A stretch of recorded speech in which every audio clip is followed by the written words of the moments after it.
నా పేరు Moula Ali, forest section officer.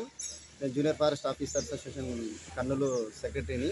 మరి డోన్ రేంజ్ తరఫున మేము ఈరోజు నిరసన కార్యక్రమం తెలియజేస్తున్నాము. ఎందుకంటే శ్రీశైలంలో మా అటవీ అధికారులపై విధులు నిర్వహిస్తున్నటువంటి డిప్యూటీ రేంజ్ ఆఫీసరు, మరియు బీట్ ఆఫీసరు మరియు మిగతా సిబ్బందిని అటుగా వెళ్తున్నటువంటి గుడ్డ రాజశేఖర రెడ్డి ఎమ్మెల్యే గారు మా అటవీ అధికారులపై దౌర్జన్యంగా దాడి చేసి మరియు రాత్రంతా వాళ్ళని కొట్టి విపరీతమైనటువంటి మానసిక క్షోభకు గురి చేసి మరియు వారిని కులం పేరుతో దూషించి నానా ఇబ్బందులకు గురి చేసిన కారణంగా వారిని నామమాత్రపు కేసులు బుక్ చేసినారు.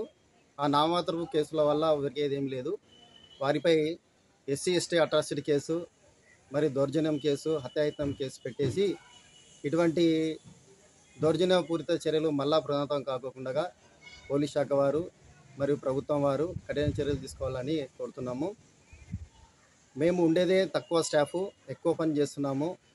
ఏదైతే గినా అసెంబ్లీలో లేకపోతే గినా పార్లమెంట్లో చట్టాలు చేశారో ఆ చట్టాలకు అనుగుణంగా మేము ఉద్యోగం చేస్తున్నాము.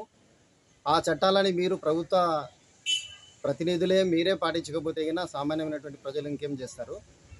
కాబట్టి వాటిపైన చట్టాలపైన మీకు గౌరవం లేదు. ఆ చట్టాలను గౌరవించి మేము ఉద్యోగం చేస్తున్నాము. మాకు సహకరించాల్సింది పోయి ఈ విధంగా అధికారులపై దాడి చేసేదంటే అమానుషం, చాలా దుర్మార్గమైనటువంటి చర్య. ఈ చర్యను మేము ఖండిస్తున్నాము. ఇటువంటి చర్యలు మళ్ళా పునరావృతం కాకుండా సీఎం గారు, డిప్యూటీ సీఎం గారు మరియు పోలీస్ శాఖ వారు కఠినమైన చర్యలు తీసుకోవాలని చెప్పేసి మేము నంద్యాల మరియు కర్నూలు ఉమ్మడి జిల్లా తరఫున మా